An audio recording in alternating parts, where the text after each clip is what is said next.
Okay mga master, yan to. Pag-usapan naman natin itong error na EL01 kasi marami tayong kamaster mga nag-message sa atin kung ano ang gagawin kung ma-encounter nila yung ganitong error na EL01. Parang ano din yan siya mga master, E1, parehas na yan sila ng error code na yan. Okay, so i-share ko naman sa inyo mga master paano ang unang gawin natin mga master pag ganitong mga problema na yan. Ito, imagine lang natin to. Itong banda dito, ito yung indoor. Yan, may indoor fan. Ito yung indoor unit. Tsaka ito naman yung outdoor. Yan, dito banda. So, ito naman yung communication wire niya. Ito yung terminal ng indoor. Ito yung terminal ng outdoor. Okay? So, ito mga master, kadalasan nangyayari to sa mga bagong install. Tapos, may encounter kayong ganitong error. Ang una agad check natin mga master, itong communication wire. Yan, ito. Yung NL, tsaka S. NLS. I-sure natin na maayos yung connection natin, na ang naka-connect natin ito sa indoor is N, pagdating naman sa outdoor N, tapos L, L, S, S, ganyan. So, ngayon, kung sigurado kayo na walang problema sa communication wire mga kamaster, ang i-check naman natin dito sa connection ng outdoor board yan. Kung makita nyo to, itong N mga kamaster, laging blue talaga yan, blue. Tapos yung L, brown.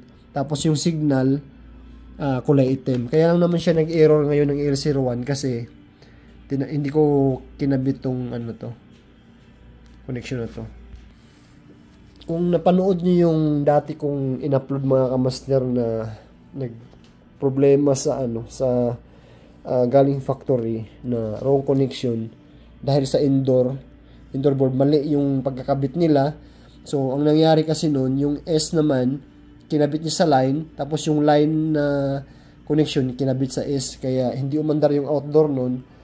Pero, hindi agad mag-i-error yun mga kamaster. May mga unit talaga na pag may problema sa connection, dun sa communication, wala agad makikita ang ganitong error mga kamaster. After 5 minutes, kung hayaan nyo umaandar yung unit, may makikita kayong ganitong error bago siya lalabas after 5 minutes. Pero kung titingnan nyo naman agad sa board dun sa outdoor, may makita kayong ganyan. Ganyan kabilis yung ganyan kabilis yung blink ng lead niya, lead light yan. Okay, so after 5 minutes mga kamaster, bago lalabas tong ganitong error pag may problema sa communication wire. Okay? So yun, dito naman sa outdoor mga kamaster, may na-encounter din ako dati. Dito naman ang problema. Galing factory, mali yung naikabit nila yung itong brown na to nalagay sa N, tapos yung itong blue naman nalagay dun sa L. Okay, so yun, nag-error siya ng communication wire. Kaya minsan check talaga natin lagi mga kamaster, kahit bagong unit, check natin to, yung connection dun sa outdoor board at saka sa indoor board, para hindi sakit ulo nyo. So after ngayon, kung okay naman lahat, chinik nyo ganun pa rin, so dito tayo titingin sa outdoor board. Kasi ito talaga kadalasan nasisira. Yung indoor board, bihirang-bihira talaga nasisira to. Pagka ganung mga error na communication wire. Dito lang talaga sa outdoor board. So, ano pa ba ang mga dapat natin i-check sa mga ganitong error na EL01? Okay. Meron din pala ito mga kamaster. Kunyari, itong S na ito mga kamaster, yung communication wire niya, minsan kasi mga master hindi natin napansin, kahit nagpalit na tayo ng mga board, ganun pa rin, nag-error pa rin, di ba? May na-encounter kami mga master, itong screw na yan, sa kakahigpit, pinalitan pala nila ng screw. Ngayon, sobrang haba ng screw nun, sa kakapihit nila ng pihit, yung screw niya, tumagos na dun sa plastic, dumikit na dun sa body ng outdoor unit, sa likod nito. Yung steel siya, 'di ba? Yung kadalasan sa mga terminal, yung dito niya sa likod is steel, 'di ba? So yung screw na 'yan, tumagos na doon. So sumakit ulo namin kung bakit nag-error pa rin. Pinalitan na lahat ng outdoor board, indoor board pinalitan ganun pa rin. So yung nalaman namin dahil pala sa screw na to. Tumagos siya doon sa body ng outdoor unit. Kaya nag-error siya ng EL01.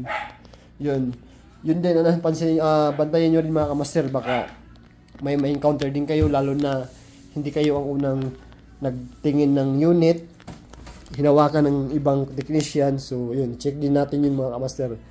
May minsan din ganun ang nangyayari sa problema sa unit, kaya nag-error ng ganito. EL01. So ano pa ba iba?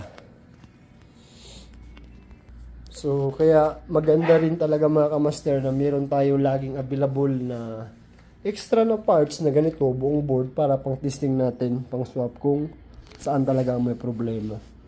Yan, kunyari may mga customer kayong sira ang compressor tapos hindi na nila papaayos kasi magastos sa masyado. So pwede nyo bilhin yung mga kamaster, lalo na kung alam nyo okay pa yung board, pwede nyo bilhin yun. Mura na lang naman siguro ibenta ng customer yun kasi wala na yun, sira na eh, magpapalitan sila ng bago, diba? So pwede nyo gawin mga kamaster, kahuyin nyo, tanggalin nyo yung board na yan, pwede nyo pang testing na siya sa ibang customer nyo kung may encounter kayong ganitong problema. So may pang swap kayo na board, diba? Ngayon, kung sigurado kayo na ang problema is yung board, outer board, kung mayroon kayong malapit na marunong tumingin ng mga ganitong board, so pwede nyo ipa-check. Yan. Kasi kadalasan nasisira dito banda eh. Okay, so yun lang mga master. Yung ganun lang naman pag may ma-encounter kayong ganyang error. Yun lang naman, communication wire.